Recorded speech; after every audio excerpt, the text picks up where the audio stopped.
నమస్తే, welcome to our channel. Jubilee hills ఉప ఎన్నికలు ముగిసింది. సో ఈ ఎన్నికల్లో ఎవరు గెలిచినా ఎవరు ఓడిపోయినా ఇప్పుడు కాంగ్రెస్ గెలిస్తే ఒక సీటు పెరుగుతుంది, బీఆర్ఎస్ గెలిస్తే ఒక సీటు వాళ్ళకు పెరుగుతుంది. అంతేకాని తెలంగాణలో ఏమి భారీ మార్పులు చేర్పులు, రాజకీయాల్లో భారీ మార్పులు చేర్పులు అయితే ఏమీ జరగవు. కాకపోతే బీఆర్ఎస్ గెలిస్తే కనుక కొంచెం ఆత్మస్థైర్యం అయితే ఆ క్యాడర్లో పెంపొందేది. ఇప్పుడు అసలు విషయానికి వస్తే అందరూ చాలా రసవత్తరంగా జరగబోతుంది జూబ్లీ హిల్స్ ఉప ఎన్నికలు అని, ఒక మునుగోడు ఎన్నికల్లాగా లేదా ఒక దుబ్బాక ఎన్నికల్లాగా జరగబోతుందని అందరూ ఊహించారు. కానీ దానికి భిన్నంగా ప్రచారం అప్పుడు కొంచెం వాడి వేడిగా ప్రచారాలు జరిగినప్పటికీ కూడా ఎన్నికల రోజు మాత్రం చాలా సప్పగా జరగడం మనమందరము చూసాము. సో దీని నుంచి బీఆర్ఎస్ పార్టీ నేర్చుకోవాల్సిన కొన్ని విషయాలైతే ఉన్నాయి.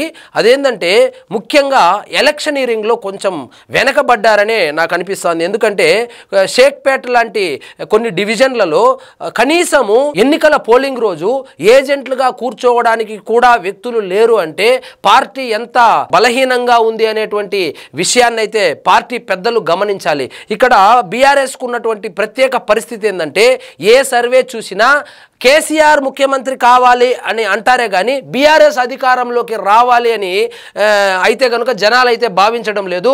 ఎందుకంటే ఎవరు ముఖ్యమంత్రిగా కావాలని ఏ సర్వే సంస్థ సర్వే చేసినా కూడాను కేసీఆర్ ముఖ్యమంత్రిగా ఉంటేనే బాగుంటుందనే అప్పట్లో వాళ్ళు ఓడిపోయినప్పుడు కూడా సర్వే వచ్చింది.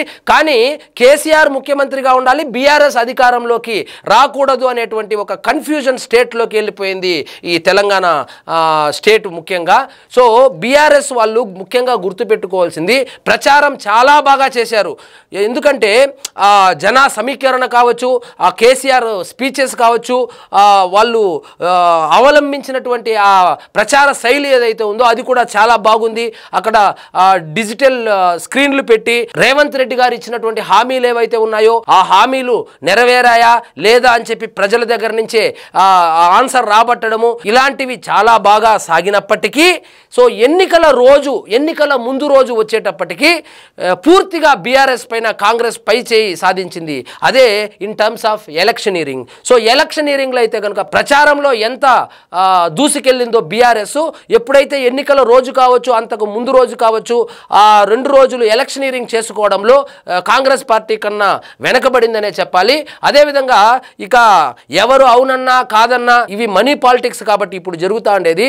సో కాంగ్రెస్ వాళ్ళు ఇచ్చిన దానికన్నా కూడా కనీసం సగం కూడా వీళ్ళు ఇవ్వలేకపోవడము, పంచింది కూడా అందరు ఓటర్లకు పంచలేకపోవడము, ఆ మధ్య ఏం జరిగిందో తెలియదు. కానీ మధ్యలో ఎవరైనా నొక్కేశారా లేకపోతే వీళ్ళు వాంటెడ్గానే అందరికీ ఇవ్వలేదా, సెలెక్టివ్ పబ్లిక్కే ఇచ్చారా అనేది తెలియదు. కానీ సో కాంగ్రెస్ వాళ్ళు అగ్రెసివ్గా మనీ పాలిటిక్స్ చేసినట్లు, కాంగ్రెస్ వాళ్ళు అగ్రెసివ్గా ఎలక్షనీరింగ్ చేసినట్లు, కాంగ్రెస్ వాళ్ళు అగ్రెసివ్గా పోలింగ్ డే వాళ్ళు పోరాడినట్లు బీఆర్ఎస్లో ఆ పోరాట పటిమైతే కనపడలేదు.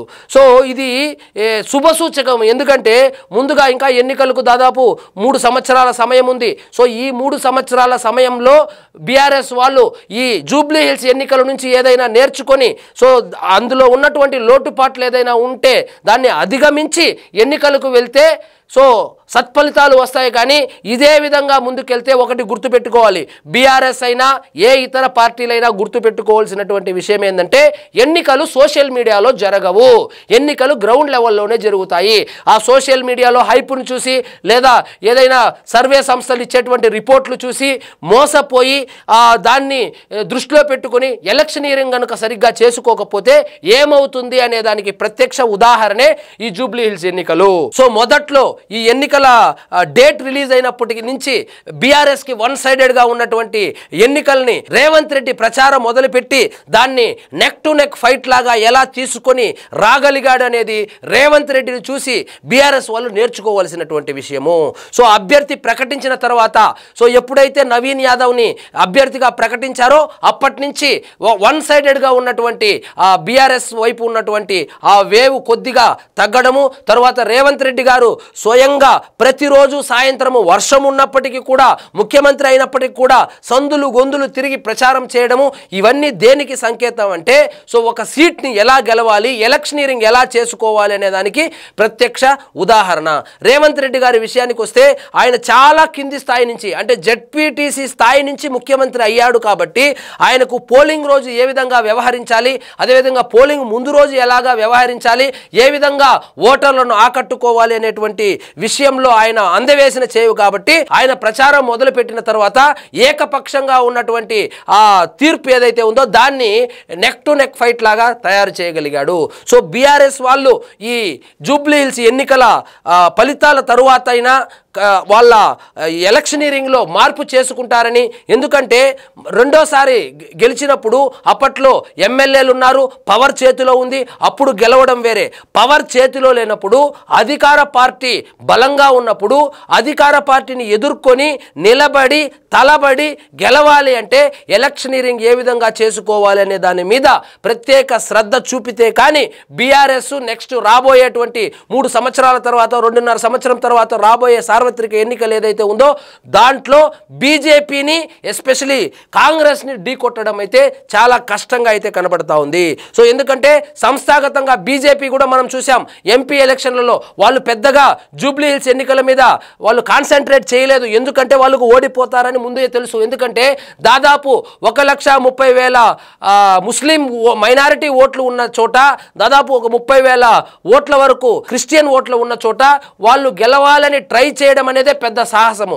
కాబట్టి వాళ్ళు చాలా పకడ్బందీగా రాబోయే కార్పొరేషన్ ఎలక్షన్లలో వాళ్ళు గెలవబోయే, వాళ్ళు కాన్సన్ట్రేట్ చేయబోయే హిందువులు ఎక్కువగా ఉన్నటువంటి ఆ వార్డులు ఏదైతే ఉన్నాయో ఆ వాటిపైనే శ్రద్ధ పెట్టి అక్కడే ప్రచారాలు చేసుకుని అక్కడే కొంచెం బలపడేదానికి వాళ్ళు ఫ్యూచర్ ప్లానింగ్ లాగా ఈ ఎన్నికలు ఉపయోగపడిందే కానీ ముఖ్యంగా బీఆర్ఎస్ కాంగ్రెస్ మధ్య ఈ వార్ అయితే జరిగింది. సో మొత్తానికి ఈ ఎన్నికలు ఖచ్చితంగా కేటీఆర్ గారిలో మార్పు తీసుకొని వస్తుందని భావిద్దాం. ఎందుకంటే ఎలక్షనీరింగ్ లో కనుక వెనుకబెడితే ఎలక్షనీరింగ్ లో కొట్టిన పిండి అయినటువంటి ఈ బీజేపీ కావచ్చు, అదేవిధంగా ఇప్పుడు అధికారంలో ఉన్నటువంటి కాంగ్రెస్ ని ఎదుర్కొని గెలవాలి అంటే ఖచ్చితంగా ఎలక్షనీరింగ్ మీద వీళ్ళు దృష్టి సారించాల్సిందే. సో ఇదండి ఈరోజు మన టాపిక్. మీకు ఈ వీడియో నచ్చినట్లయితే లైక్ చేయండి, షేర్ చేయండి, ఛానల్ మాత్రం సబ్స్క్రైబ్ చేసుకోవడం మర్చిపోవద్దు.